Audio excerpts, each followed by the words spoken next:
Tiffany in Pennsylvania. Hare Krishna. Hare Krishna, Tiffany Mataji, Dhanavad Pranam, all the Vishnu Srila Prabhu. Thank you so much, Mataji, for joining the call. Hare Krishna. Hare Krishna, Radha Mataji. Please accept my humble obeisances. All glories to Srila Prabhupada, all glories to the assembled devotees on the call. This is Anita from Sharjah. Hare Krishna. Hare Krishna, Anta Mataji, Dhanavad Pranam, all the Vishnu Srila Prabhu. Thank you so much, Mataji, for joining the call. Hare Krishna.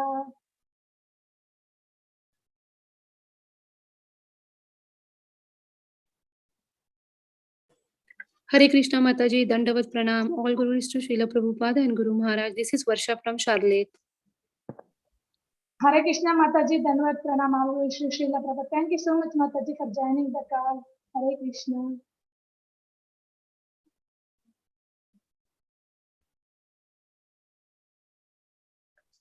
Hare Krishna, Radha Mataji, all Vaishnava Prabhupada and Maharaj. My humble obeisances to you and all the devotees. This is Krishna Kumari Devidasi from Ram. Hare Krishna, Krishna Kumari Mataji, Dhanavad Pranam, all the Vishnu Srila Prabhu. Thank you so much, Mataji, for joining the call. Hare Krishna.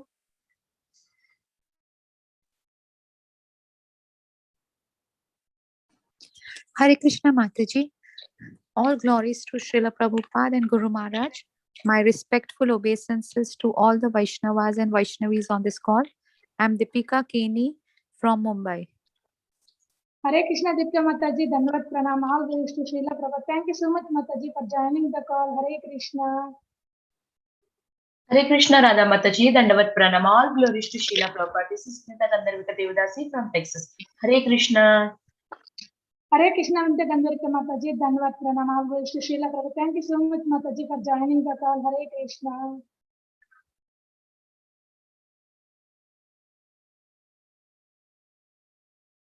Is there anybody else who would like to introduce themselves?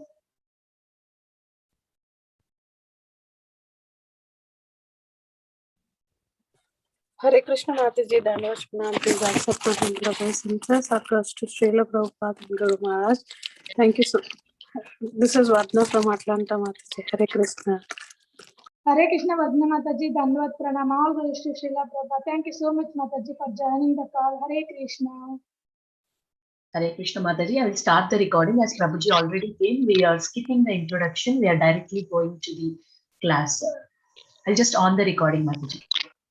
Thank you so much, Mataji.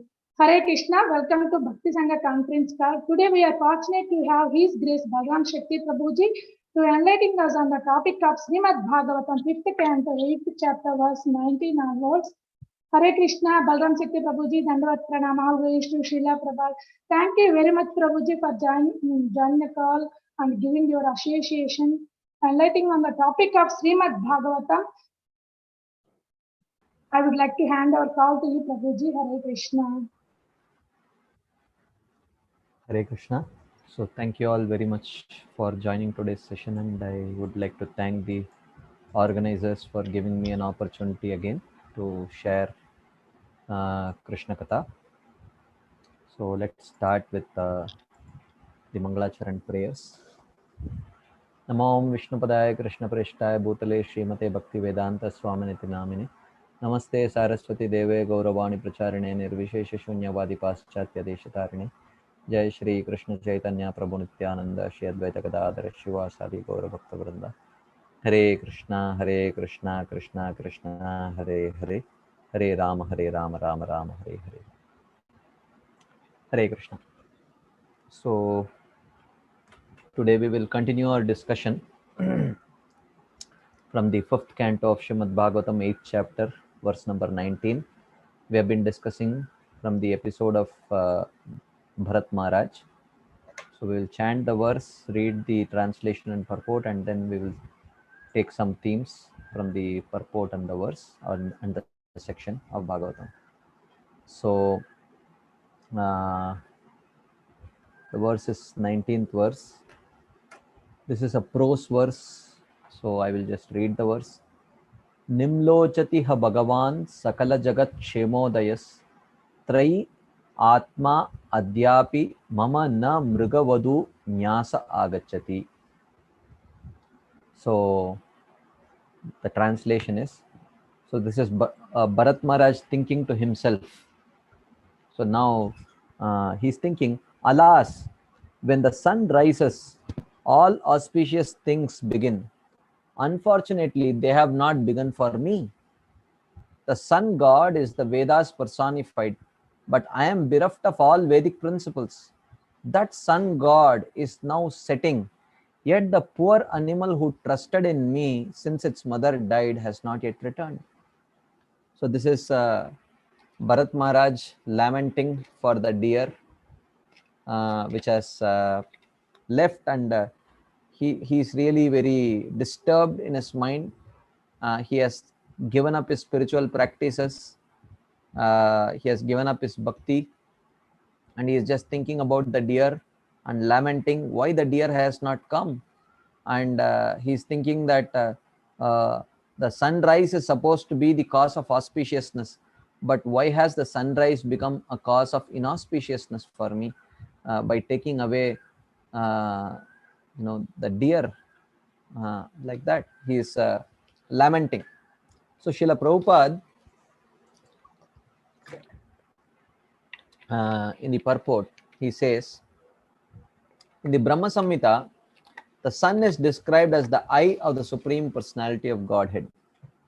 Yat chakshuresha savita sakala grahanam raja samasta suramurti rashesha tejaha yasyagnyaya brahmati sambrata kala chakro govindamadi purusham tamaham bhajami. So he says, yat chakshureva esha savita. So savita means the sun. Yat chakshu, it is the eyes of that personality. Who is that personality? Govindamadi Purusham Tamaham Bhajami.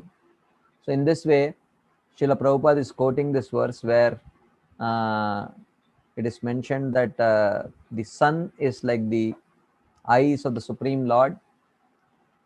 Then Prabhupada says that as the sun arises, one should chant the Vedic mantra beginning with the Gayatri. So the sun is the symbolic representation of the eyes of the Supreme Lord. Maharaj Bharat lamented that although the sun was going to set, due to the poor animal's absence, he could not find anything auspicious. Bharat Maharaj considered himself most unfortunate, for due to the animal's absence, there was nothing auspicious for him in the presence of the sun. So basically, in this purport, Prabhupada is describing what Bharat Maharaj was going through. And the only instructive line from the purport that I could see was that Prabhupada says one should chant the Vedic mantra beginning with the Gayatri as soon as the sun rises, right? So we have discussed a lot about the episode of Bharat Maharaj. We will, of course, because last time a lot of questions came, so I will touch on that theme also. But before that, let's take this one point from Srila Prabhupada's purport and then discuss about it for a brief while. And then we will get back to the story of Bharat Maharaj. We have been discussing about it the last 2 episodes, 2 or 3 episodes, I don't recollect. And, the same theme will continue. Maybe some of the unanswered questions we will just try to touch. But before that, Prabhupada is talking about the importance of chanting the Gayatri Mantra.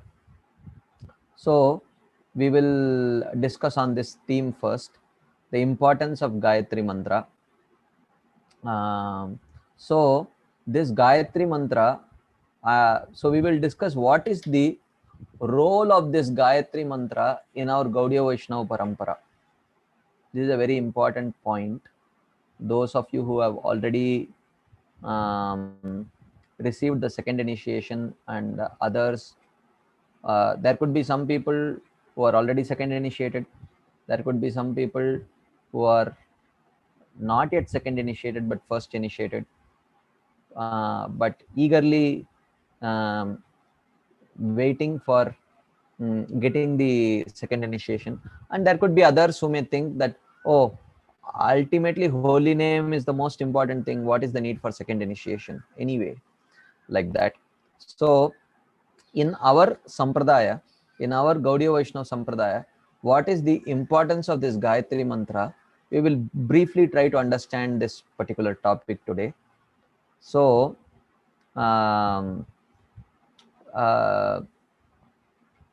first, ultimately, we all understand that the goal of our life is to develop attraction towards Radha and Krishna and Vrindavan, right? So now, how do we develop attraction to Radha and Krishna and Vrindavan? This is the first thing that we need to understand. So in order to understand this, we will first see the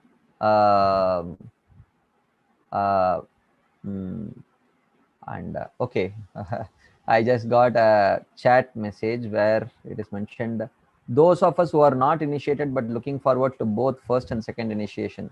So yeah, there are those categories of people also. So this will be useful for you. This will be useful material for them also. So thank you for the reminder. So we will read from the first verse of Manas Siksha. So Manas Siksha is, like, you can say, Srila Raghunath Das Goswami's nectar of instruction, his version of Upadeshamrit in 12 verses, just like Srila Rupa Goswami in 11 verses of Upadeshamrit. He takes us from Shraddha or even from a materialistic lifestyle to Krishna Prem. Similarly, Srila Raghunath Das Goswami also in 11 verses takes us from a materialistic platform to Krishna Prem. And the 12th verse is the Falashruti of this Manas Siksha. Only 12 verses, but very extensively commented upon by our acharyas, like Srila Bhaktivinoda Thakur, and also the contemporary acharyas have extensively commented upon this work. So this is generally said to be, this book is said to be like a Gaudiya Vaishnava Paddhati, step by step how you can progress from Shraddha to Prema. Very practical handbook for the Gaudiya Vaishnavas. So the very first verse of this Manas Siksha talks about how we can achieve this goal of developing attraction for Radha and Krishna and Vrindavan. So he says, Gurau Goshte Goshtalayishu Sujane Bhusuragane Swamantre Shrinamni Vrajana Vayuvadvanvasharane Sadadambam Hitva Kururatima Purvamatitaram Aye Swantarbratas Chatubirabiyache Dritapada. So here the verses are written in the form of instruction to one's own mind, because manayeva manushyanam karanam bandha mokshayoh bandhayai vishaya sango muktei nirvishayam manah. The Shastras say that the mind is the cause of bondage and liberation. So if the mind is attracted to things of this world, it becomes the cause of bondage, but when the mind is attracted to Krishna, it becomes the cause of deliverance. So here Srila Raghunath Das Goswami in all these 12 verses is addressing his mind. So he says, Aye Swantah Bratah. Brata means brother, oh my dear brother. Swa Antah means my dear mind, who is situated within my own heart. So by addressing the mind, he says, Sada Dambam Hitva. Will you please give up your pride? So pride here means material designation. Material designations and attachment to material designations.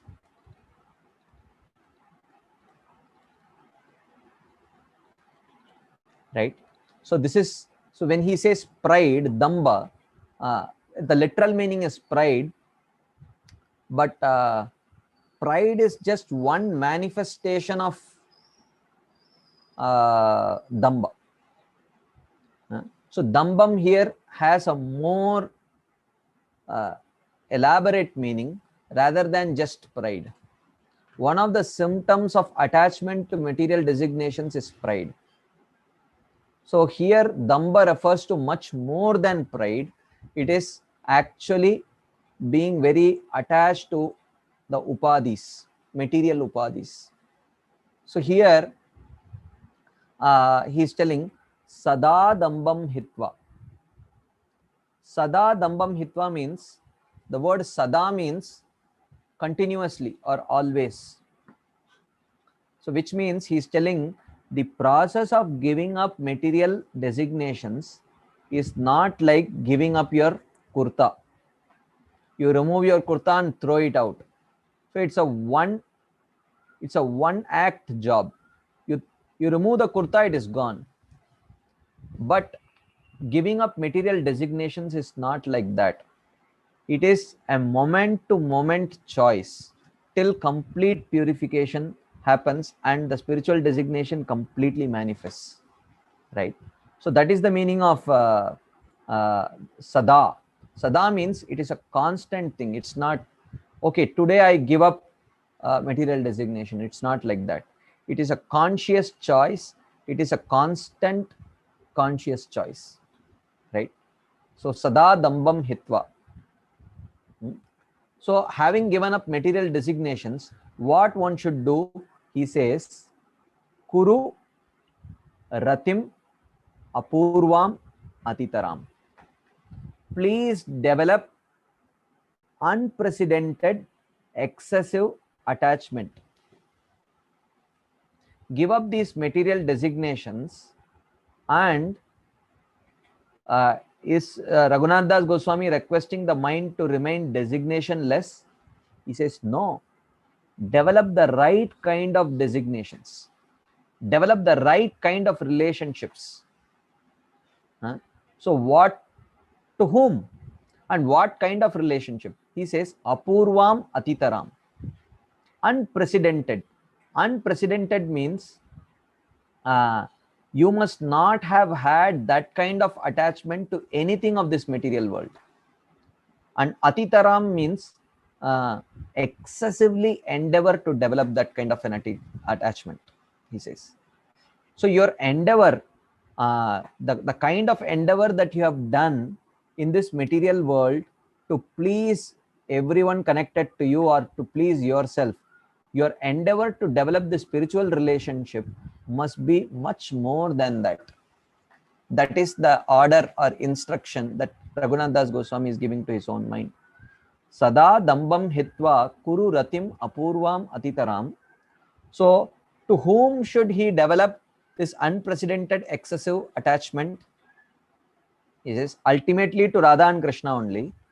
But you cannot directly develop attachment to Radha and Krishna. You develop the means of developing attachment to Radha and Krishna in Vrindavan is to develop that kind of attachment towards things, people, places, activities connected to Radha and Krishna. Just as Prabhupada says, love me, love my dog. So similarly, if you want to love Krishna, develop attachment to Krishna, we have to develop attachment to everything connected to Radha and Krishna in Vrindavan. So what are the things, people, objects, activities which are connected to Radha and Krishna in Vrindavan and are very pleasing to Radha and Krishna in Vrindavan? First he says, Gurau. Gurau means Siksha Guru and Diksha Guru. Goshte. Goshte means Shri Vrindavan. Shri Vrindavan Dham. He does not say any Vaishnava Dham. He says Vrindavan Dham. Because our goal is very clear right from the beginning. Our goal is not to, our desired destination is not the spiritual world. Our desired destination is Vrindavan. So right at the beginning, that is made very clear. Gurau Goshte. And then what he says? Goshtalayeshu. Goshtalayin refers to Vrajavasis. So develop attachment to the Vrajavasis. Then whom? Sujane. Sujane refers to all the Vaishnavas. Then whom? Bhusuragane, to the Brahmanas. Right? So Gurau, Goshte, Goshtalayeshu, Sujane, Bhusuragane, 5. And then he says Swamantre. Swamantre refers to the mantra that one receives from his guru, which is Gayatri mantra. Right? And then he says Shri Namni, the holy name. And then Vraja Nava Yuva Dvandva Sharane, the process of surrender to Radha and Krishna and Vrindavan. So 8 things he says, right? So develop unprecedented excessive attachment to these 8 things, and when you get attached to these 8 things, naturally it will lead to attachment to Radha and Krishna of Vrindavan. So he says, Dhrita Pada, my dear personified mind, I am catching hold of your lotus feet. Chattubir Abhiyache, and I am beseeching you with sweet words. Please listen to me. Sada Dambam Hitva. Please give up these material designations and develop your spiritual designations by developing unprecedented excessive attachment to these 8 things. And one of them happens to be Swamantre, the Gayatri mantra that one receives from the Guru. Right? So, Srila Bhaktivinoda Thakur has written a commentary to this Manas Siksha, which is called as the Bhajan Darpan commentary. He has written actually 2 commentaries. One is the prose commentary called Bhajan Darpan commentary, and then he has written a poetic summary of that commentary, which is called as Manas Siksha Bhasha. Right? So we will see some points from Bhaktivinoda Thakur's commentary and some points from the contemporary Acharya's comments to Bhaktivinoda Thakur's commentary. Right? So Srila Bhaktivinoda Thakur says, this is the essential spiritual question. What is it? What is the living entity's prime duty when he finally develops heartfelt faith in the topics of Krishna consciousness, a faith which itself is the result of so much piety? Of course, here piety refers to Agyata Sukriti. Right? So, what is the duty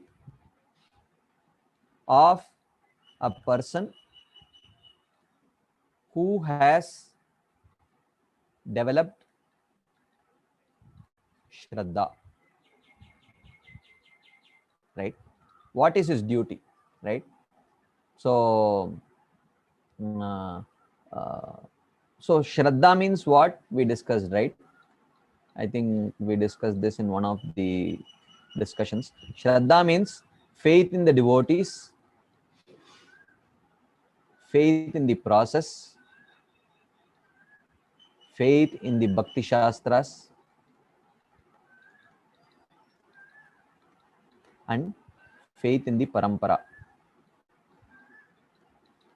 These are the various aspects of faith. So as soon as, when can you tell that a person has developed that faith? When he develops that kind of trust in devotees as a class. Till he develops that faith, he may have particular attachment to persons who may happen to be devotees, but when he develops that faith, the symptom of that faith is that he has trust, implicit trust in devotees as a class. Devotees are good, that kind of faith. And another aspect of faith is faith in the process of bhakti, Navada Bhakti. So this, I can progress on the path of bhakti by practicing Shravanam, Kirtanam, Vishnu, Smaranam, Pada Sevanam, Archanam, Vandanam, Dasyam, Sakyam, Atma Nivedanam. Right? And then the third aspect of faith is faith in the Bhakti Shastras or the devotional literatures, not just Vedic Shastras. Huh? So he does not criticize the other Vedic Shastras, but he has implicit trust in only the Bhakti Shastras, right? Shraddham Bhagavate Shastre Anindam Anyatra Chapihi. So the Navayogendras, while instructing Nimi Maharaj, they said that Shraddham Bhagavate Shastre, one has faith in the Bhakti literatures or those literatures which actually are in line with the conclusions of Srimad Bhagavatam, and Anindam Anyatra Chapihi, but they don't criticize the other Karma Shastras or Jnana Shastras or Yoga Shastras, which are bona fide, but not meant for them, not meant for their practice. So, so what is the duty of a person? And the fourth aspect of the Shraddha is faith in the Guru Shishya Parampara, the disciplic succession. They understand that these devotees are speaking on the strength of what they have learned in this unbroken chain which starts from Krishna. And this unbroken chain is not here to cheat me, but they are here to take me back home, back to Godhead. They have that trust. So if one has developed these four aspects of trust, what is their duty? What is the duty of such a person who has developed faith in this process? The Manas Siksha answers this important question. So the point is, what this first verse says, it answers four questions. What are the four questions and what are the answers? So the first question is, what is someone's duty as soon as he develops faith in the process? What is his duty? Sharane. Sharane means to take shelter of Krishna, right? So the first duty is to take shelter of Krishna. Now, next the question is, how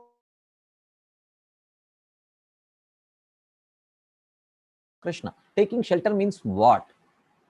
What does it mean to take shelter? How do we take that shelter? Right? He says, by developing love for Krishna. By developing love for Krishna, we take shelter of Krishna. Right? So, and this can be received only by Krishna's mercy. We cannot manipulate and receive it through some ritualistic activities. For receiving, for developing love for Krishna, we need to receive Krishna's mercy. Now, the third question is, how to develop this love for Krishna? How do we develop love for Krishna? By developing love for these 8 things.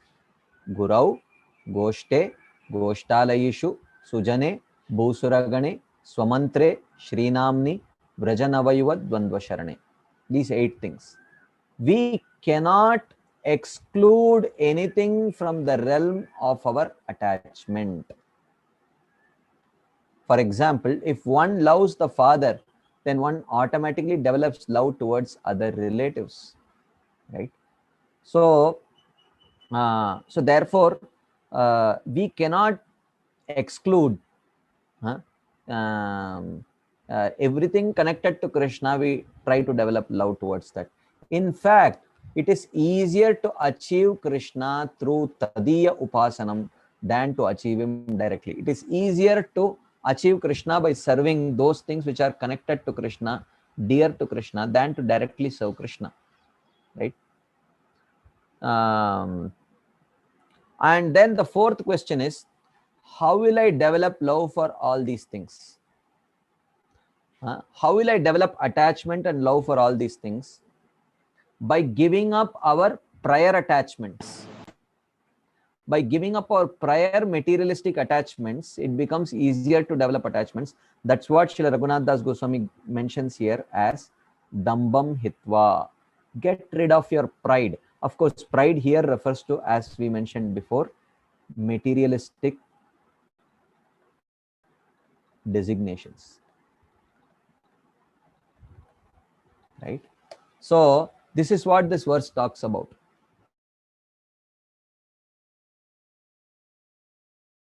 To take shelter of Krishna. How do you take shelter of Krishna? By developing love towards Krishna. How do you develop love towards Krishna? By developing love towards those things, places, activities, and everything connected to Krishna. And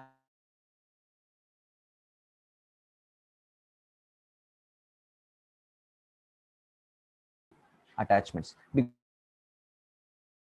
Because if you are already attached to something, just like if a girl who was in love with someone else gets married to someone else, her lover before the marriage was different, and her husband is a different person. So what decides how much love she can develop towards her husband? To the extent she gives up, she successfully gives up her past designation with respect to that other person, with respect to her paramour, to that extent she can develop attraction. So that is what is mentioned here as dambam hitva. Give up your past materialistic designations. Sarvopadi vinirmuktam tatparatvena nirmalam.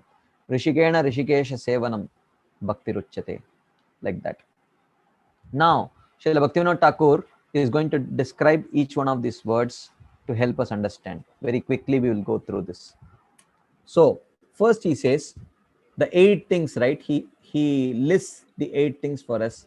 First is Shri Guru, right? Guru includes both Diksha Guru and Siksha Guru, initiating Guru and the instructing Gurus. The types of attachment one should develop towards the Gurus while serving them is clearly explained in the next verse, which we will not go through today. How do you develop attraction to Guru? That's a whole different topic. The second is Goshta. Shri Vrajadam. So Goshta refers to Shri Vrajadam, right? This includes Gokul, Nandishwar, Govardhan, Shamakund, Yavat, and all other places of Krishna's pastimes in Brajamandal. Gaura Amar Jesabastane Karalo Brahmana Range Sesabastana Heribo Ami Pranayi Bhakata Sange. Right? So wherever Chaitanya Mahaprabhu visited,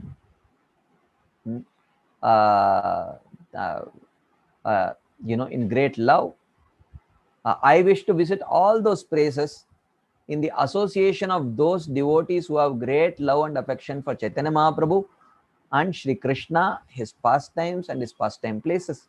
Pranayi Bhakata Sange. So Goshte. Aradhyo Bhagavan Rajeshatanayas Tadhama Vrindavanam. Shri Chaitanya Mahaprabhur Matamidam Tatradaro Nappara. Right. So this is the opinion of Chaitanya Mahaprabhu. The most worshipable place is Vrindavan. Tadhama Vrindavanam. That's what he's indicating here as Goshte. Goshtalayan. This is the third. So who is a Goshtalayan? He says, the residents of Vraja, the Vrajavasis. Now, who is a Vrajavasi?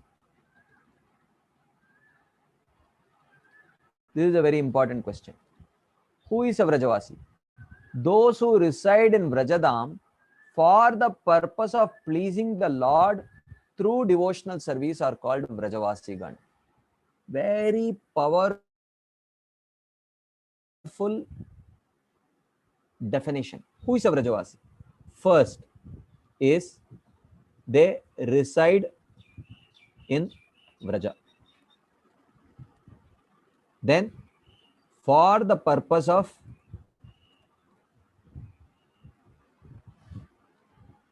pleasing Krishna. Right? And how? Through devotional service. They are called as Vrajavasis.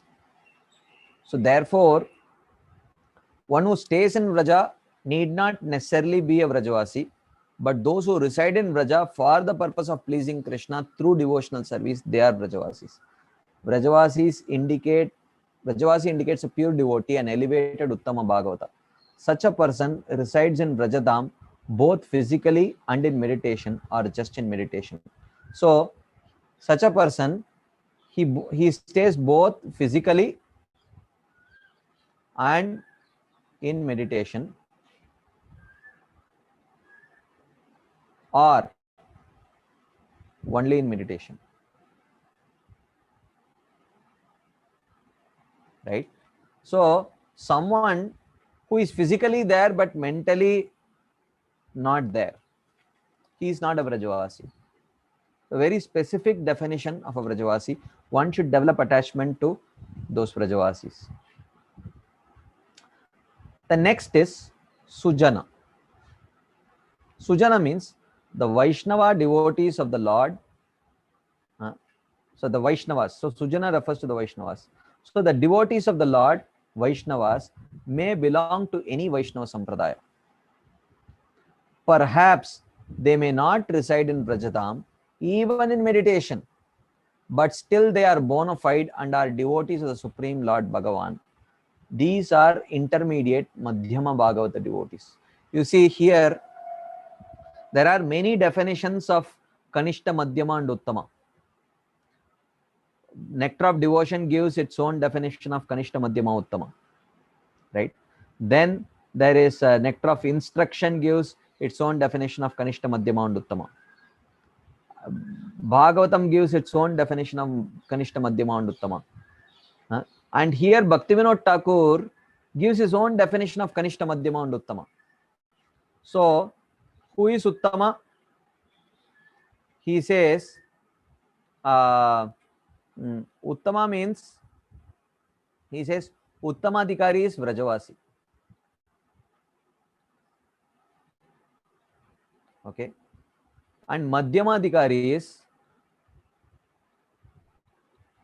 all non-Vrajavasi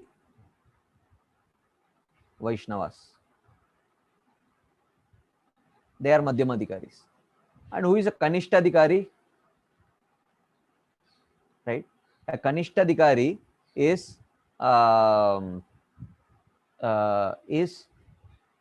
Brahmanas.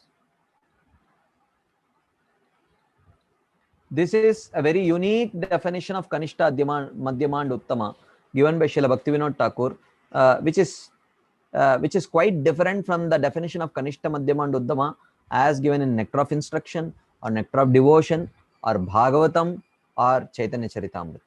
So these are the four places where, at least where I have noticed, the definition of Kanishta, Madhyama and Uttama are given. In Chaitanya Charitamrita there are two definitions, right? So all these are slightly different definitions, and the context of those definitions and the scope of those definitions are different. But here Bhaktivinoda Thakur gives a whole different kind of definition by defining the Uttamadhikaris as the Vrajavasis, Madhyamadhikaris as all non-Vrajavasi Vaishnavas are Madhyama. Because our goal is to attain the lotus feet of Radha and Krishna in Vrindavan. So therefore Uttamadhikaris are those who will help us attain that goal, which are Vrajavasis, right? Then he says Bhusuragana. Bhusuragana means the Brahmanas. These are persons who are teachers, priests, intellectuals, scholars, counselors, or healers, and who are firmly fixed in the scriptural duties for their occupation and life stages. This is Varnashrama Dharma. They may not be pure devotees, but they are actually following the Vedic system, Varnashrama Dharmas, and in the role of Brahmanas as guides to the rest of the Varnas. Such persons also teach the worship of the Lord, even though that may not be their prime teaching, but they also teach the worship of the Lord, which is Vaishnava Dharma, to all pious persons. So these are the Varnashrama followers. They are known as juniors or Kanishta Bhagavata, like that. So 5, Gurau, Goshte, Goshtalayishu, Sujane, Bhusuragane.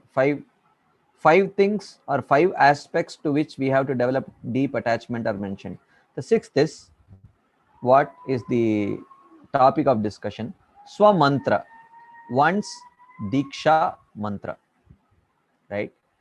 This is the spiritual mantra or Bhagavan mantra that a bona fide guru gives as a part of initiation. For example, the Kama Gayatri. So what it is, we will discuss little bit, So Gayatri mantra as received in our Sampradaya. The seventh is Shri Harinam. Swamantre Shri Namni. Shri Namni is Shri Harinam. Harinam Prabhu. Primary names of the Supreme Personality of Godhead in relation to the spiritual world and the spiritual eternal function are names like Shri Hari, Shri Radhakanta, Shri Krishna, Shri Govinda, and so forth. So there are two types of names, primary names and secondary names. So primary names of the Lord are those names which are the way in which Krishna likes to be addressed in relationship with the perfected devotees. Those are the primary names. And the secondary names, such as Patita Pavan, the deliverer of all fallen souls, Paramatma, Jagat Srishta or Srishtikarta, these are all secondary names in relationship to the material world. So these are secondary names. So he says, when you say Shri Harinam, one should always take shelter of the primary names, right? So as many acharyas like Bhaktivinoda Thakur, for example, he says, Yashomati Nandana Vrajavara Nagara Gokula Ranjana Kana Gopi Paranadana Madana Manohara Kaliyadamana Vidana. So like that, the whole bhajan you see, it's all primary names of Krishna, which means addressing Krishna in his terms, not addressing Krishna in our terms. So addressing Krishna in our terms is to address Krishna with respect to his duties with respect to the material world. Why? Because I am a part of this material world. That there is a tinge of selfishness involved in addressing Krishna with respect to this material world, because Krishna is totally detached with respect to activities of this material world. Actually, he actually delegates it to the material energy. Krishna is, even in the form of his Purushavataras, Krishna is not directly involved with respect to creation, maintenance, and destruction of this material universe. Most of it is actually delegated to the material energy only, right? So because Krishna is detached, Krishna is attached, even the smallest of activities in the spiritual world, Krishna does not delegate it. Krishna wants to personally do it.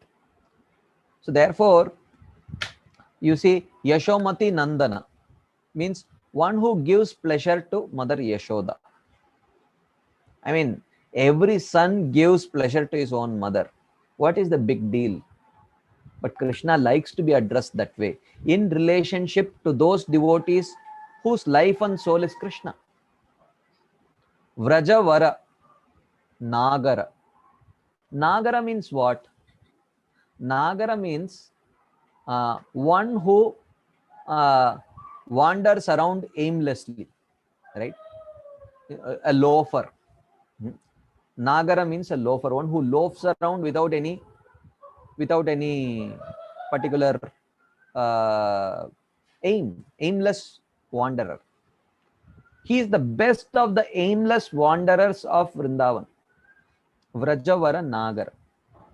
Gokula Ranjana, one who gives pleasure to the Vrajavasis. Kana, what is the meaning of Kana? It has no meaning. It is just a pet name that the Vrajavasis address Krishna, right? Which the Vrajavasis used to address Krishna. But Krishna likes to be addressed in this way. He does not like to be addressed as being Jagatkarta, Shrishtikarta, and so on, because he is not, even though these are not like really in one sense like any ordinary human beings is engaged in these kind of activities.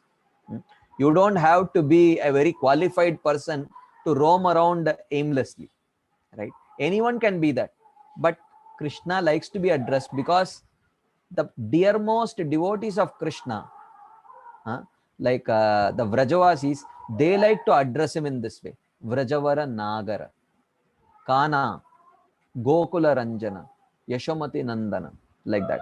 So these are the primary names of Krishna, which is addressing Krishna in his terms, in the way he likes to be addressed, not in the way that we want to see him. We want to see him as the perfect maintainer of this material world. Don't make any mistake because I am a part of it. That is not the way Krishna likes to be addressed. So when we say Swamantre Shri Namni, we have to develop unprecedented, intense attraction to the holy name that refers to the primary names of Krishna, right? Like that. Then Vraja Nava Yuva Dvandva Sharane, surrender to the youthful divine couple, or the process of surrendering to the youthful divine couple of Vraja. One should take shelter exclusively, right? One should take shelter exclusively and one pointedly of Vraja Yuva, the divine couple Shri Shri Radha and Krishna. So not any other form of the Lord. The one pointed attachment should be to the youthful couple of Vrindavan. That is why one of the designations that Srila Raghunath Das Goswami wants us to shed in our journey to attain the lotus feet of Radha and Krishna is, I am a worshipper of Lakshmi Narayan. I am a worshipper of Sitaram Lakshman Hanuman. He says that is also an obstacle. That designation has to be given up. In the fourth verse of Manas Siksha, Srila Raghunath Das Goswami says, Asadvarta Veshya Visirjamati Sarvasva Harani Kata Mukti Vyagra Nashrunu Kila Sarvatma Gilani Api Tyaktva Lakshmi Patiratim Ito Vyoma Nayanim. So he says, there are many obstacles to attaining the lotus feet of Radha and Krishna. One obstacle is Prajalpa. Another obstacle is having attraction for hearing about Mukti, liberation. And interestingly, he says, there is another obstacle. The third main obstacle is attachment to serving Lakshmi Narayan. He says, make sure you give that up also. Api Tyaktva Lakshmi Patiratim.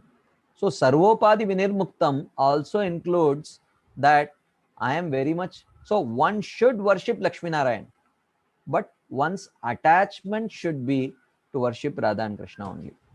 Because if your goal is very specific, then the object of worship is also very specific. So therefore, bhakti in itself is very rare, but Vraja Bhakti is extremely rare and very narrow path only. So if you want to attain it, the object of worship is also not any generic form of the Lord. It is Radha and Krishna of Vrindavan, like that. Now, what is the meaning of this Dambam Hitva, giving up pride? He says, the varieties of Damba include Maya, Avidya, Kapatata or cheating, or Saralata, lack of direct simplicity, and Shatya, deceit and duplicity. So while cultivating pure devotional service, if there is any other motive besides progression in bhakti, then one is engaged in a kind of cheating or duplicity. So, so he is describing what are these various kinds. It is summarized here. So illusion. So there are various aspects of material designation or various symptoms of our attachment to material designation. One of the symptoms is illusion. What is illusion? Illusion means to be satisfied and complacent by material accomplishments. Oh, I have become the temple president. Or, oh, I have earned a lot. I have earned a great degree. I have earned a lot of money. So this is one symptom. So these 6 aspects of the 6 aspects of damba are 6 symptoms of attachment to material designations, right? These are the 6 symptoms of attachment to material designations. How can you tell that I am very much attached to my material designation? This is the first thing. To be satisfied and complacent by material accomplishments, right? Oh, I have earned a lot. I have become a very accomplished scholar. I have earned a lot of degrees, like that. The second symptom of attachment to material designations is deceit. What is the deceit? One is satisfied with the externals of spiritual life, like dress, demeanor, mannerisms, birth, etc., and uses them to portray one's qualifications. So, what are your accomplishments, or how would you describe yourself? Well, I am a Bhakti Shastri, I am a Bhakti Vaibhav, I am a temple president, and you know what? Saffron, and you know what? Second initiated, right? So, honestly, these all indicate attachment to material designations. This is what is described here as deceit. The third is pretense. Pretense means to secretly have anya abhilasha while practicing bhakti. So by practicing bhakti, I secretly pray to Krishna for fulfilling other desires also, right? That is the third aspect of attachment to material designations, right? The fourth symptom of attachment to material designations is forgetfulness of one's spiritual identity, which means always acting on the material, identifying with the body, and Krishna, please cure my disease, all only that kind of prayers. And the fifth symptom of attachment to material designation is deviousness. Deviousness means arising of alternative motives during the course of one's practice, right? One starts by practicing bhakti for the right motives, but gradually when you start seeing that, oh, people are glorifying me now, oh, people are giving me facilities, people are honoring me, and gradually get deviated and get attached to those things. So this is the classic Tarangarangini.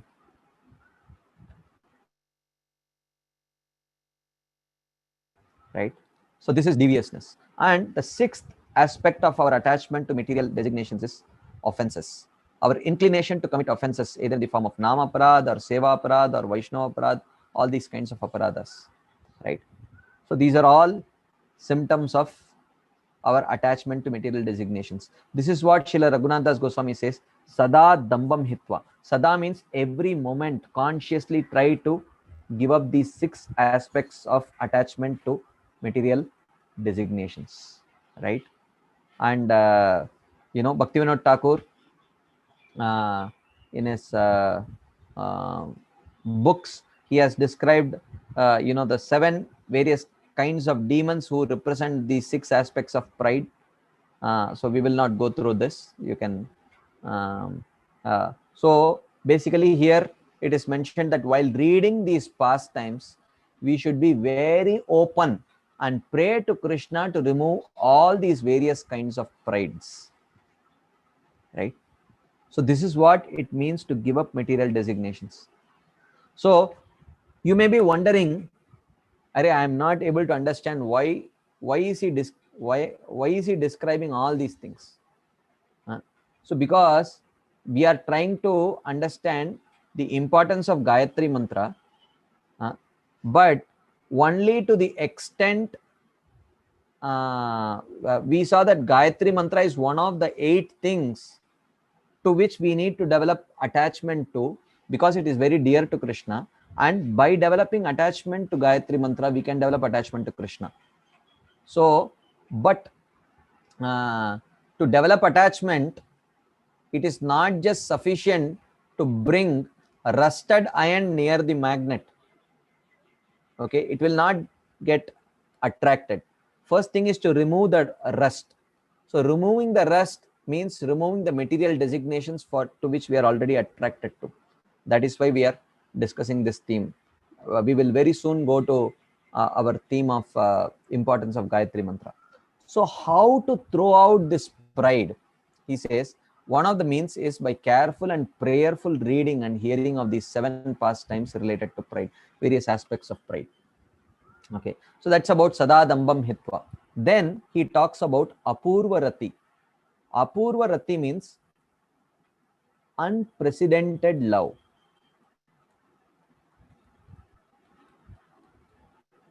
Develop love to these 8 things connected to Krishna. The kind of love which you don't have towards anything of this material world, right? The love inherent in the soul is pure love for the Lord. This is the nature of soul. Jivera Swarubhoi Krishnera Nityadas. That is the nature of the soul, right? When that pure love in the conditioned soul comes into contact with the dull matter of Maya, it transforms into material attachment. So the perverted reflection of Krishna Rati is material attachment. In pure Krishna Bhakti, the original, eternal, deeply emotional attachment remains fixed and visible at all times, because Shri Krishna is the soul of all souls. But when one removes all these kinds of rust, then that Apurva Rati manifests. When Sadadambam Hitva is accomplished, then you can develop this kind of an unprecedented attachment, right? So during conditioned life, while performing devotional service, a soul becomes filled with Apurva Rati, love that has no material precedent, in proportion to the expression of the soul's inherent emotional attachment. To the extent the living entity or the sadhaka progresses from Shraddha to Anartha Nivritti to Nishta to Ruchi to Asakti to Bhava and to Prema, this Apurva Rati increases. He becomes more and more attached to Krishna through developing attachment towards these 8 aspects connected to Krishna. Now, the last point regarding this verse is Atitaram Kuru. Atitaram Kuru means make intensive endeavor, right? So, because endeavor is the means to attract mercy, right? So, we are hankering for attachment. The means of developing attachment is mercy. The means of attracting mercy is endeavor. So, we have to actively endeavor to shed the material designations and develop the spiritual designations. So, Atitaram Kuru means what? Make intensive endeavor. But what is intensive endeavor?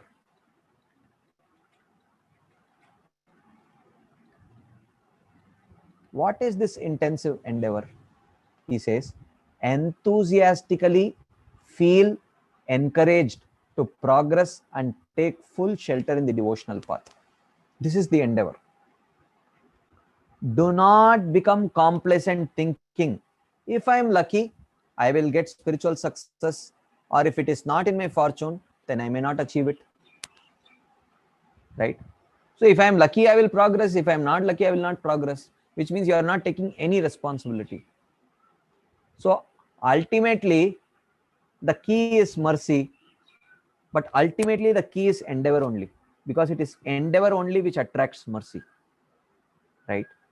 So therefore it is said, we work as if everything depends on our endeavor, and we pray as if everything depends upon mercy, right? So therefore that is the meaning of Atitaram Kuru. As much as the mercy of Guru and Krishna combine with one's own endeavors, one gets spiritual potency. So spiritual potency is a byproduct of mercy of Guru and Krishna and one's own endeavors. Okay. As much as the spiritual potency manifests, one's desire to enjoy the fruits of one's own actions will be diminished, right? So now, he has explained the word meanings, what it means. A short, small commentary to this. He says, to be eligible to receive the pure instructions in this verse, a person should already have achieved faith, Shraddha, in the path of loving devotion to Krishna.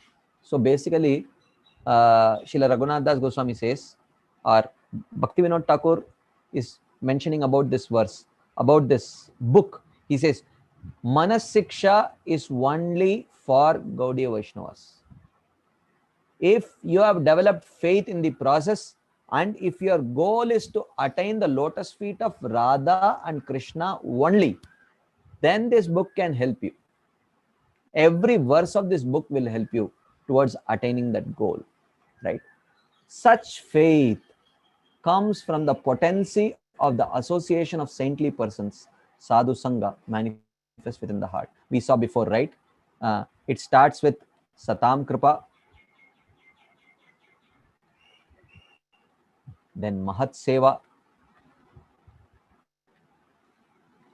which leads to accumulation of Agyata Sukruti, right? And then it leads to Shraddha, faith, right? So Satam Kripa means when the devotee becomes very compassionately disposed towards the other person, and then he engages him in something connected to Krishna so that he can develop some attraction, and that attraction and appreciation leads to accumulation of Agyata Sukruti, and Agyata Sukruti leads to Shraddha, right? That potency diminishes the tendency to perform karma and actions for material gain, right?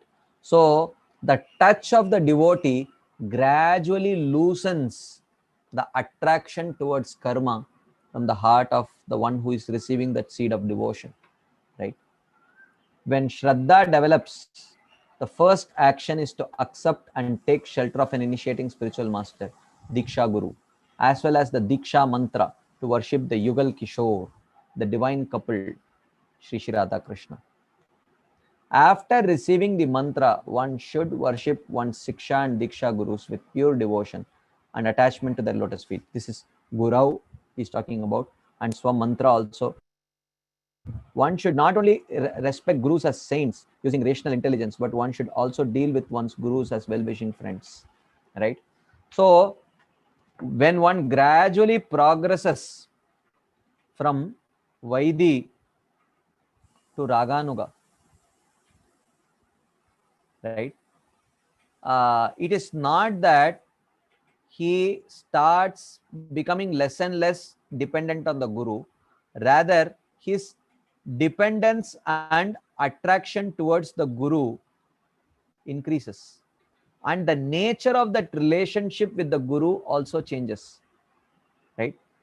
So in this, at the stage of Vaidi, he sees his guru as being a perfect saint, as being a perfect transparent via media of the Guru Sishya Parampara.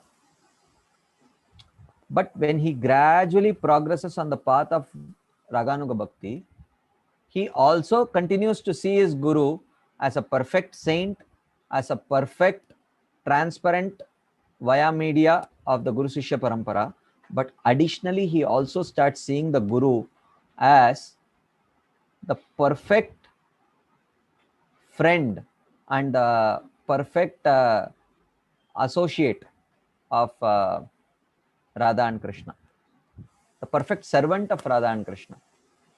And therefore, he sees himself as possessing a very friendly but reverential relationship with the Guru. The relationship thickens when one progresses. Contrary to our belief that when we are neophytes, we are very much dependent on Guru's mercy, but when we go further, then we are not so much dependent because we ourselves have developed spiritual strength, right? It's not like that. The more one progresses, the more one feels attraction and helpless dependence on his Guru. He says, always respect and serve the three types of Vaishnavas: junior, intermediate, and advanced, according to their eligibility, with love and in a friendly manner. One should also develop deep attachment to chanting the mantras and serving the holy name. One should come to the point of complete surrender to the lotus feet of the divine couple, knowing them to be one's life and soul. This surrender is called Sharanagati, right? So like that. So now, coming to the specific point of our discussion, we have to understand, is the Gayatri mantra greater than the holy name?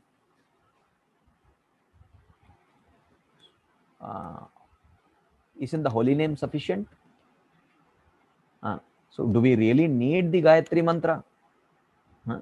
So we have to understand this point. This is a very important point. So he says, if one develops this faith through sadhu sangha, then one's actions will reflect this faith. So if one may say, oh, I have faith in bhakti. So what are the symptoms of that faith? So symptoms of faith are actions that reflect that faith, right? So if one says that I have faith in bhakti, then his actions should reflect that faith. So we receive Swamantre and Shri Namni from the Guru through the process of Diksha. In the first initiation, we receive holy name. In the second initiation, we receive Gayatri, right? Harinam and Gayatri mantra are not ritualistic activities given for some material purpose. They are sublime. Holy name we accept, but many times we think that the Gayatri mantra is just for deity worship. No, we call it Brahmin initiation. It is not Brahmin initiation. So we say, are you Brahmin initiated? So Vaishnavas are already beyond being Brahmanas. So we don't receive Brahmin initiation. It is called Brahmin initiation because this is called Brahmin thread. Generally, it is called Brahmin initiation because this thread is called Brahmin thread. But otherwise, we are not becoming Brahmanas by accepting second initiation. Then what are we receiving by receiving this Brahmin thread? We are receiving the opportunity to touch and serve their divine couple, to touch and serve Radha and Krishna, right? So we are receiving that opportunity, right? So, but due to lack of faith and knowledge, we don't appreciate the instruments and the means of worship we have been given. So Gayatri mantra and the holy name are the instruments and means of worshipping Radha and Krishna. So in the Gaudiya Vaishnava Parampara, this ideally, the second initiation is given. The second initiation is ideally has to be given at the stage of Nishtha. right? So because that is the stage when a person, so the second initiation in Gaudiya Vaishnava Parampara gives the qualification for Raganuga Bhakti.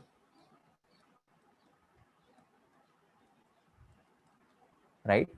So ideally, the second initiation should be received at the stage of Nishtha, because before Nishtha one cannot practice Raganuga Bhakti.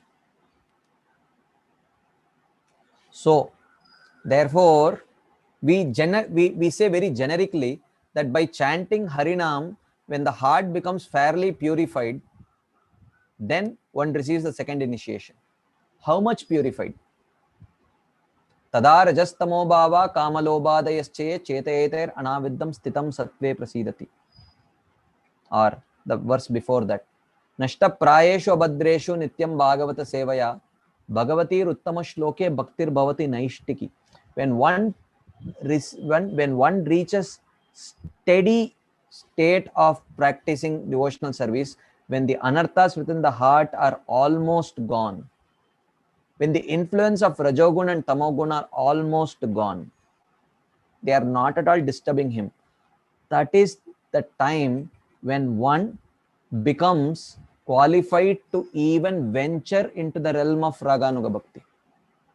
So the second initiation ideally has to be given at that time. So in second initiation, we receive 7 mantras in our Gaudiya Vaishnava Parampara, right? So the first is the standard Gayatri mantra. The next 6 mantras connect us to those deities who can enhance our mood for worshipping the Lord in Raganuga Bhakti, right? The Guru, the next 2 mantras connect us to the Guru. The next 2 mantras connect us to Chaitanya Mahaprabhu, and the last 2 mantras connect us to Radha and Krishna. So the holy name, when we are chanting, Prabhupada gave a very beautiful explanation of the holy name. My dear Lord, please engage me in your service. So the Gayatri mantra very specifically defines whom are you addressing, whom are you, whom are you beseeching to try to get that service? Whom are you begging to? Sometimes we may do extreme austerities, puja, yajna, yantra, etc. for improving our worship, but this is foolishness. Everything is there in the Maha Mantra, right? When we become further qualified by the chanting of the Maha Mantra, that is reached the stage of mode of goodness. So this mode of goodness is reached at the stage of Nishtha for a devotee, right? So we are not receiving Brahmin initiation. This second Gayatri mantra is an opportunity for us to start practicing Raganuga. But many times in today's day and age, this Brahmin initiation or the second initiation has become a very, you can say, like a utilitarian thing. Like, oh, there is a new temple that is coming, there are not enough pujaris, so give second initiation, like that. But okay, definitely the temple has to run, so for that we need, but we have to understand what we have been given, right? We have been given something. The second initiation is not just okay, now I am a Brahmana, like that. It is much more valuable. It is giving us an opportunity to practice Raganuga Bhakti. So it is just like sometimes we may receive. I have received, and honestly I can tell that I have not reached the stage of Nishtha. I have received the second initiation. So how should I perceive it, right? I should perceive that just like a person who is in his 5th grade, he may have an elder brother who is in the 8th grade. So after he completes his 8th grade, he may say, okay, you can keep these books, it will help you later, right? So like that, so he cannot immediately have use those 8th grade books. But when he completes his 5th grade, then completes his 6th grade, when completes his 7th grade, and when we reach that 8th grade, then those books have immediate utility. So we have to see, we have received something very valuable. I have to strive myself to reach that stage, right? So what are the symptoms of Nishta? So Nishta is characterized by absence of 5 symptoms. Okay. First is Laya. Laya means feeling sleepy while practicing either Shravanam, Kirtanam, anything. Second is Vikshepa. Vikshepa means feeling distracted while chanting the holy name or while hearing Krishna Katha, like that. Third is Apratipatti. Apratipatti means occasional lack of taste for some limb of bhakti. Arey, today I don't have much mood for hearing the Bhakti Sangha class, like that. Laya, Vikshepa, Apratipatti. Then the fourth is Kashaya. Kashaya means troubled by past bad habits. And the fifth is Rasaswada. Rasaswada means when there is an opportunity for sense gratification, I am not able to focus on my bhakti. So when we are free from these 5, because all these 5 are born out of mode of passion and mode of ignorance. Like sleep is due to mode of ignorance, distraction is due to mode of passion, lack of taste could be due to mode of passion or ignorance, bad habits could be born out of mode of passion or ignorance, and rasaswada, when there is an opportunity of for sense gratification, inability to focus on the devotional practices is actually born out of mode of passion, right? So so if one is free from these 5, then he is fit to receive the second initiation, actually. So therefore, Gayatri Mantra, we don't compare Gayatri Mantra and the holy name, because the Gayatri Mantra is an expansion of the holy name. It is just commentary to the holy name. It clarifies what the holy name is. It clarifies what our aspiration is, right? And it gives a clear definition of who is the object of worship through the Mahamantra, right? Through this worship, one's faith will mature and one will come to the position of practicing Raganuga Sadhana.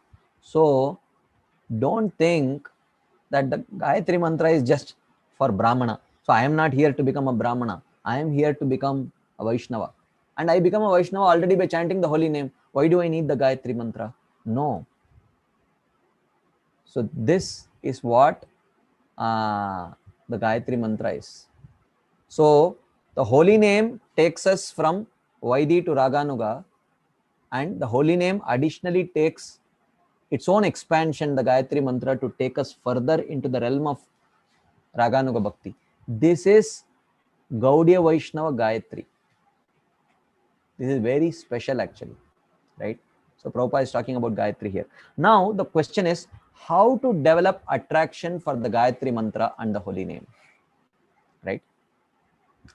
So some practical tips His Holiness Shivram Swami Maharaj gives here. He says, devotees should know the meanings of these mantras as they are discussed in Chaitanya Charitamrita in depth, right? Qualified devotees can go over it, read them, understand them, meditate on them. They should meditate on these meanings very seriously and conscientiously. This subject is not to be taken lightly. Many times we think that, 16 rounds is my commitment. 3 Gayatris a day is not a serious commitment. We think like that, right? But it is not like that. It's a very serious commitment. Chanting these mantras is like being requested to do puja 3 times a day. Radha and Krishna are requesting you, come and worship me. That is what is, dhyans tuvams tasya yashastri sandhyam. So 3 times we chant. This is what Gayatri Mantra means. That's why we should perform achaman and purify ourselves before chanting them, right? This mantra worship is for advanced people, right? Those who have advanced by practicing the limbs of devotional service, then it's a prerogative that is given. Yes, now take the next step in your journey. It is meant for those who not only worship with the paraphernalia but also with their heart. So in Vaidhi sadhana, so Gaudiya Vaishnava Gayatri is given to such a person who is ready to worship their lordships with his heart, not just with the paraphernalia, right? When we don't know how to worship with the heart, then we simply get caught up in the material thoughts while worshipping. Chanting this Gayatri mantra is meant as an internal worship, which should be done very seriously by those who are offering themselves to Krishna. It is very serious business, Maharaj says. Right? And the same understanding applies to the holy name, chanting the holy name. Chanting the holy name is also offering ourselves to the service of the Lord. It is offering our body, mind, and soul in service of Radha and Krishna in Vrindavan in their eternal pastimes. Right? That is what chanting the holy name is. So we should know what are the symptoms of proper chanting of either the holy name or the Gayatri mantra. The first symptom of proper chanting is one will be very serious and would beg Krishna to accept us and engage in his service. So sincere prayer is one of the symptoms. And the second symptom is that one sincerely endeavors for avoiding the offenses, fully believing that offensive chanting will not deliver the results. So this firm trust that when I am committing offenses, the holy name is not going to respond, I am not going to progress. So a sincere endeavor to avoid the offenses. So by these ways, we can develop our attachment to the holy name and the Gayatri mantra. So like that. So this is something which I wanted to speak about, based on whatever was given in the purport. And of course, the other things, like about some further clarifications were asked about karma and all that. I mean, I'm sorry. Again, as usual, if I had to cover the whole thing, I should have sprinted, but I started out running a marathon, so I could not cover. So it's time for taking some Q&A discussions. So if you have some thoughts, reflections, questions, you can please go ahead. I'm sorry again, I could not fulfill my commitment of completing the portions, but nevertheless, I think we have covered some significant portions. So you can please start speaking and sharing you can share your reflections or questions.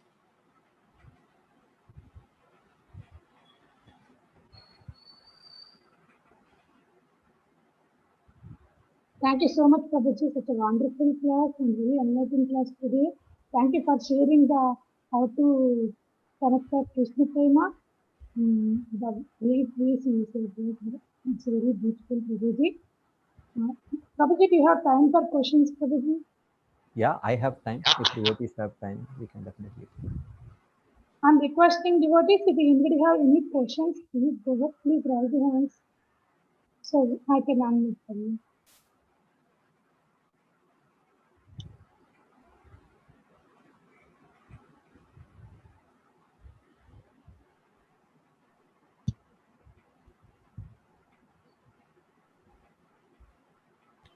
I see one question here in the chat box. I will take one question from the chat box here, because I don't think anyone has raised their hands yet. So there is one question. Can you please clarify the different descriptions of Kanishta, Madhyama and Uttamadhikari according to the different scriptures? Nectar of instruction, nectar of devotion, Srimad Bhagavatam and Manasiksha. Okay. Okay. I will in the meantime, others can raise your hands and ask questions. I had prepared a chart for summarizing this understanding. I will search for the chart and I will show you. In the meantime, others can please raise your hands and please ask your questions.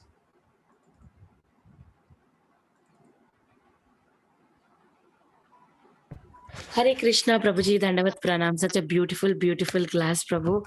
How we should have the faith, and from faith, what we will develop, everything, and what is dragging us away from Krishna.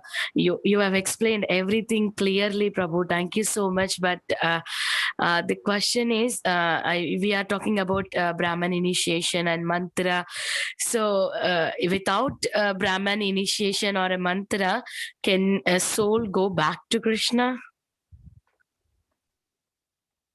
Well, yes. But one should not think that I don't need it, right? So it is mentioned in Chaitanya Charitamrita. This verse is quoted that how the holy name does not wait for Diksha or Purascharya Vidhi. The holy name is so powerful that it does not wait for Diksha or Purascharya Vidhi. So Purascharya Vidhi means those activities, preliminary qualifications which qualify one to take up the Diksha. So the holy name does not wait for them. The holy name delivers the benefit.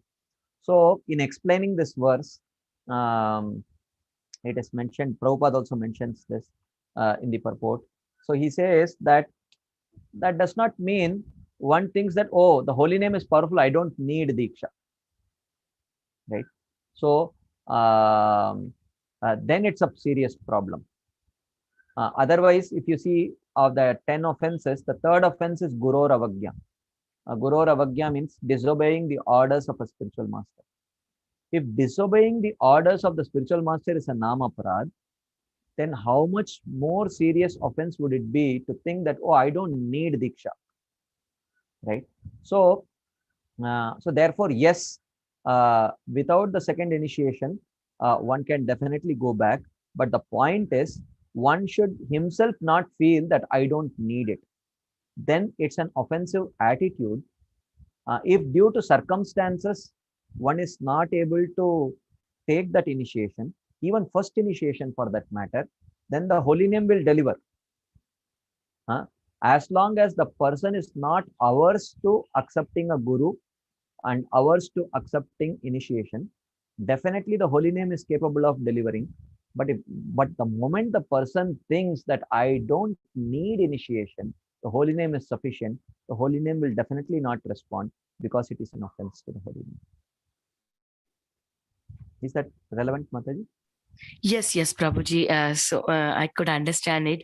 Yeah, I can get it, but there is long process for the second initiation. We need to, get well with the scriptures, and also there is always a scare of, second initiation means the offenses that comes after that is a lot. I mean, so we need to be very, very pure. So that is the another scare. So how do we get out of that scare too? Practice sincerely and avoid the offenses. That's what we discussed also. Practice with sincerity and try very consciously to avoid the offenses. Yeah, thank you so much, Prabhuji, for such a beautiful, beautiful class. I really loved. And the one that you mentioned about how we call Krishna is like not we wanted, how we wanted to call, but how Krishna wanted him to address that. You are singing that Yeshumati Nandana. That was really connecting, Prabhu. So beautiful. Each and every point that you spoke today was very like a systematical study of each thing. It's not just saying, oh, I should not be illusionized, or I should not be proud. So everything has a reason behind it, and very, very beautiful, Prabhu. Very beautiful, a clear understanding of each and everything that you spoke today, Prabhu. Thank you so much. Very grateful to you. Hare Krishna.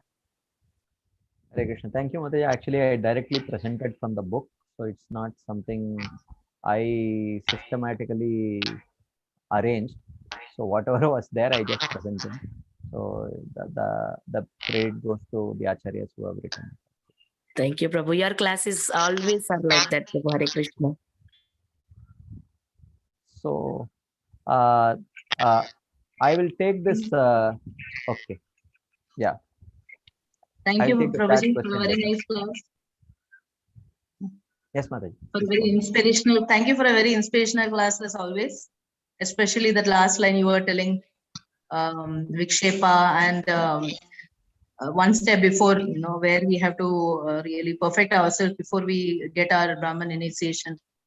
Feeling sleepy even while chanting, the mood of ignorance. All these are small points which we really have to work out, and it will hit when the thing actually happens. These things will remind us how you are speaking should remind us during that time and make us alert to seeking your blessings for that, Prabhuji, because it's a very repetitive thing which happens quite often, dozing of while chanting. So if you can throw some light on that also, and also seeking your prayers, both. I also doze while chanting, Mataji. It's not easy for me also. So all these 5, getting distracted, and as soon as when I'm chanting, when the fragrance of whatever is being cooked comes from the kitchen, the next few rounds are very difficult. So that's why the first thing that we can do is actually discuss. Let's get it on the table and let's discuss it, and say that, okay, this is not acceptable chanting. So whether you are there or not, that's secondary, but at least this is not acceptable standards. So when we actually come to that situation where we at least, yeah, let's discuss about it now. So that's a very, very important starting point, that we do come together, discuss it, and accept that no, this is not acceptable standards. At least let me try to overcome it. So I think we have started the process, and slowly, because we have discussed it, we have heard it, and I have spoken it. The next time I pick up my bead bag, at least I will remember something, and let's try to apply it. So that way, slowly, it will become our second nature. Just like the first time, prior to coming to Krishna consciousness. So I probably you can relate to, because you are also from South India. I'm also from South India. South Indians are very much attracted to drinking coffee. So the first time you drink coffee, it's not very tasty actually, but you slowly develop an acquired taste. So similarly, gradually, when we start avoiding these improper practices, slowly we will develop the right kind of attachment also. Thank you so much, Prabhuji. Hare Krishna. Hare Krishna, Prabhuji. Koti koti dandavat pranam. Srila Prabhupada, Srila Gurudev, Shri Radha Gopinath ki jai.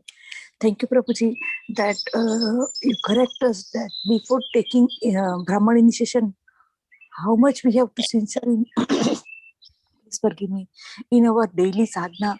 Hari Hari Gauranga, Ananta Koti Dandavat Pranam, Srila Prabhupada, Srila Gurudev ki jai, Shri Radha Gopinath ki jai. Thank you, Prabhuji. Hare Krishna.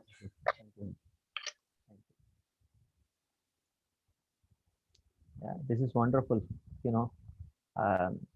Yeah, if one can feel this way and actually apply, actually this is perfection. To actually feel bad that I'm not up to standards, it's actually the very beginning starting point. So every drop of the tear which is shed in um, while feeling bad for our own unfavorable practice is actually will not go waste. Actually, Krishna will take notice of this and will reward for every single drop that is shed, feeling um, guilty for our unfavorable practice. So this is, you have uh, you have spoken a lot in just one sentence that you have expressed. Thank you.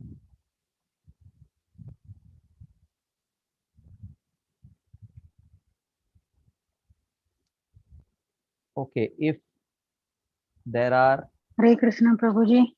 Hare Krishna. Thank you so much. Thank you so much for such wonderful class and so much information.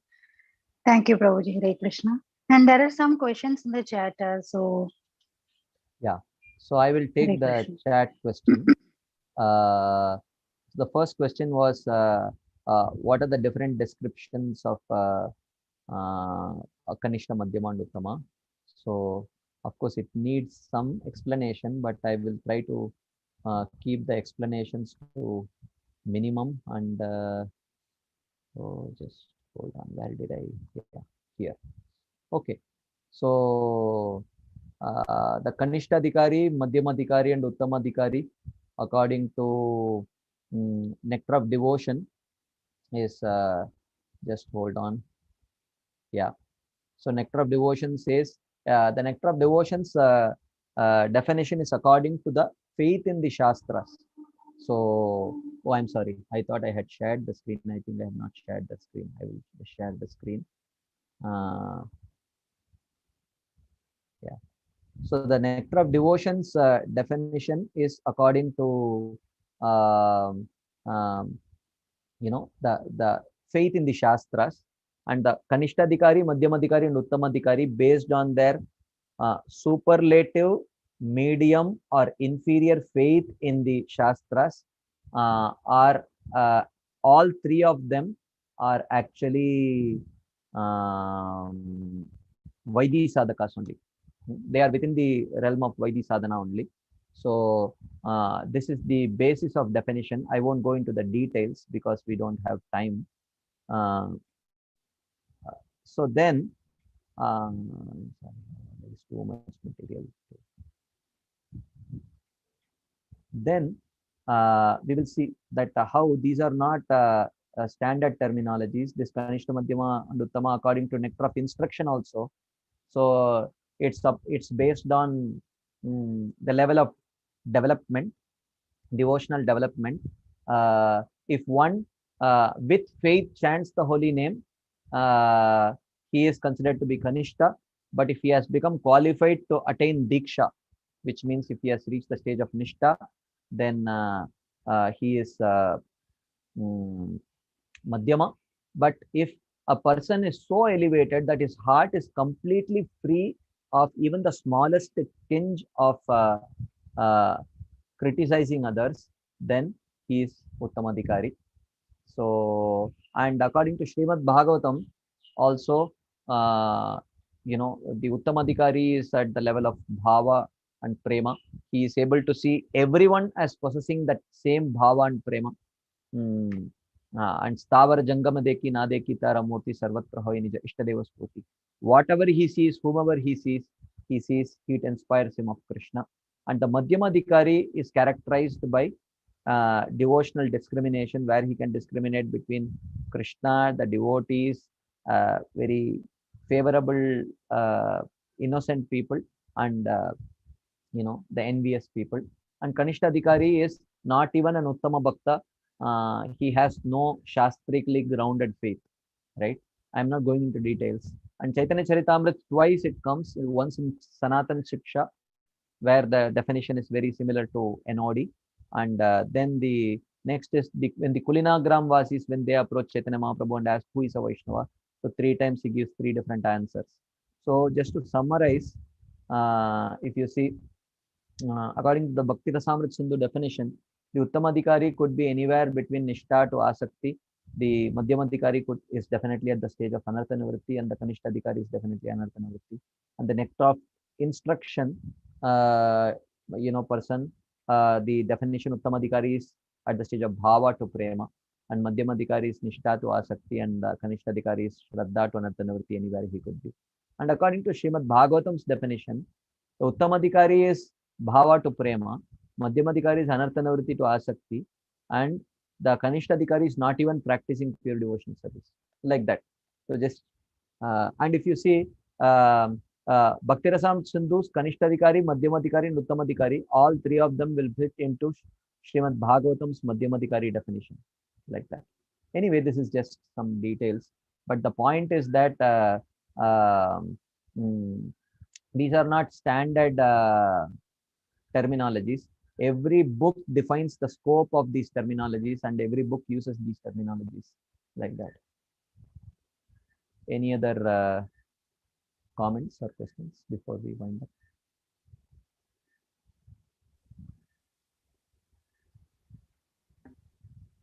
Prabhuji, there is a question in the chat asking, can you please clarify the different, after that, some people basically, Ritviks, say that they receive initiation from Srila Prabhupada, so will they be benefited? Well, that's not a standard practice in our parampara. So there is no precedence for that. So such an understanding is a misguided understanding. So definitely they will have to connect themselves to a proper understanding. So otherwise it won't give any result. One more question, Prabhuji, from Praveen Prabhuji. Yeah. If one is unqualified and or received the Brahman initiation, does he suffer reactions due to offenses? Well, whether one has received a Brahmin initiation or not received Brahmin initiation, whoever, if they commit offenses, they will suffer reactions due to their offenses. Thank you so much. Anybody have any questions? Hare Krishna Prabhuji, Dandavat Pranam Prabhu. Thank you, Prabhu, for your nice class points. And I've been listening to your Bhagavad Gita session, Prabhu, that you recorded and uploaded on ISKCON Desire. I think very elaborate purports by Baladev Vidyabhushan, Vishwanath Chakravarti Thakur, and Prabhupada. Very, very wonderful sessions, Prabhu. It's very deep and it becomes easy to understand. So, Prabhu, my question is this: you said primary names and secondary names. Secondary names are most related to the material world. What about the that Om Prabhu, the Pranava? Pranava. Oh, Yeah. Pranava is a secondary name. Pranava also is secondary name, Prabhu? Yeah. Okay. So for us, primary names means the names of Krishna in that which refers to Krishna in Goloka Vrindavan, in relationship with his Nityasiddha devotees there. Those are the primary names for us. So Pranava may be a primary name for those in other sampradayas, but for us, it is worshipable, but it is not considered to be a primary name. Okay, Prabhu. Yeah. Thank you very much, Prabhuji. Hare Krishna. Dandavat Pranam. Thank you so much, Prabhuji. Anybody have any questions? Or else we can end the call here. It seems no one have questions, Prabhuji. Thank you so much, Prabhuji, for enlightening class today. We are very grateful to you and we look forward to your association again and again in the future. Let's pay our obeisance to Prabhuji and all assembled devotees.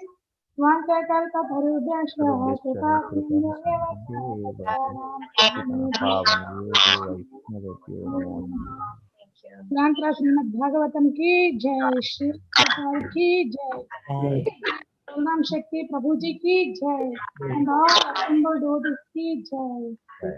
Thank you so much, Prabhuji. Thank you. Thank you, Prabhuji. Dandavat Pranam. Krishna. Thank you, Prabhuji. Hare Krishna. Thank you, Prabhu. Thank you so much, Prabhuji. Hare Krishna. Thank you all the dear devotees for joining today. We will again join tomorrow for Srimad Bhagavatam class. Right now, I'm closing the call. Thank you.